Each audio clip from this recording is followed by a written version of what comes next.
मैं आप सिस्टर रेखा उपाध्याय हमारे चैनल में आपका स्वागत। फ्रेंड देखिए, एक देवर भाभी का नोक झोंक है। देवर भाभी का नोक झोंक आप लोग अगर गाना फुल वॉच करके सुनेंगे तो बहुत आनंद पाएगा। देवर भाभी का नोक झोंक तो उसे हमेशा भी बना रहता है। आप लोग वीडियो के माध्यम से सुनिएगा तो बहुत आनंद आएगा। अगर मेरे चैनल पर नए सब्सक्राइब कीजिए, कमेंट कीजिए, लाइक कीजिए, वीडियो को फुल वॉच करके सुनिए। मैं आशा नहीं पूरी उम्मीद करती हूँ मैं जितने भाई बहन स्वस्थ हो, मस्त होंगे, पर अपने काम में व्यस्त होंगे। आप लोग इसी तरह थोड़ा थोड़ा प्यार द्वारा आशीर्वाद देते रहेंगे तो हम लोग का मनोबल आगे चलते रहेगा। देखिए, बहुत मजाकिया गीत है। देवर भाभी का नोक झोंक है। पति उसका बाहर है और देवर देखिए किस तरह भाभी को धमकी दे रहा है। उसी के ऊपर गाना बना, आप लोग वीडियो फुल वॉच करके सुनिएगा। ये सैया आज जल्दी घरवा देवरवा रगरा फन लेबा।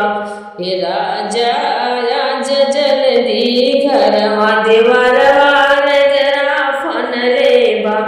हे सैया आज जल्दी घरवा देवरवा रगरा फन ले रगरा फन लेबा। देवरवा रगरा फन लेबा, रगरा फन लेबा, देवरवा रगरा फन लेबा।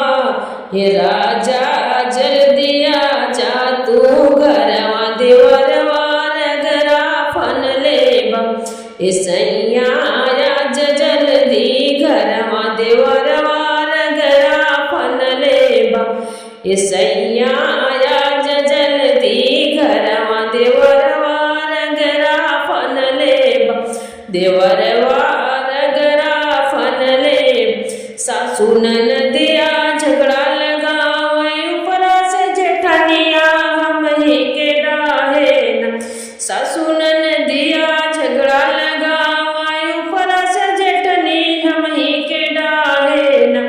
ये पिया सबका चलावे हुकुमन भाभी, चटकन चला के देवरवा मार लेबा। ये पिया सब ही चलावे हुकुमन भाभी, राजा सब ही चलावे हुकुमन भाभी।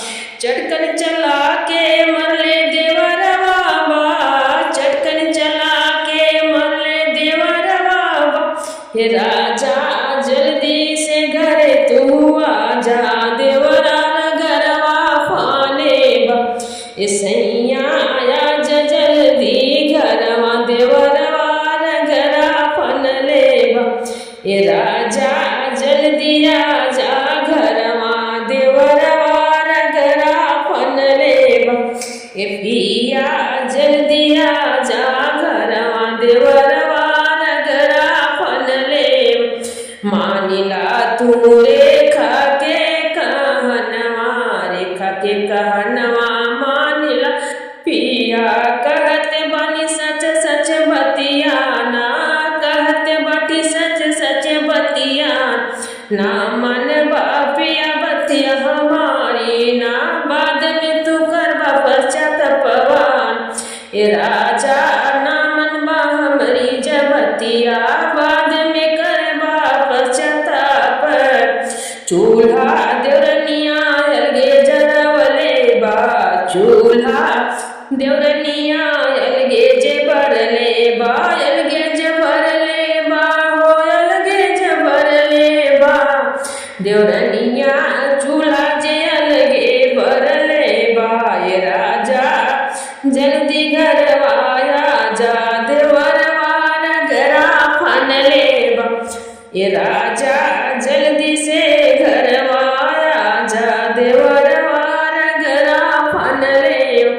रगरा फन लेबा, हो रगरा फन लेबा, रगरा फन लेबा, हो रगरा फन लेबा।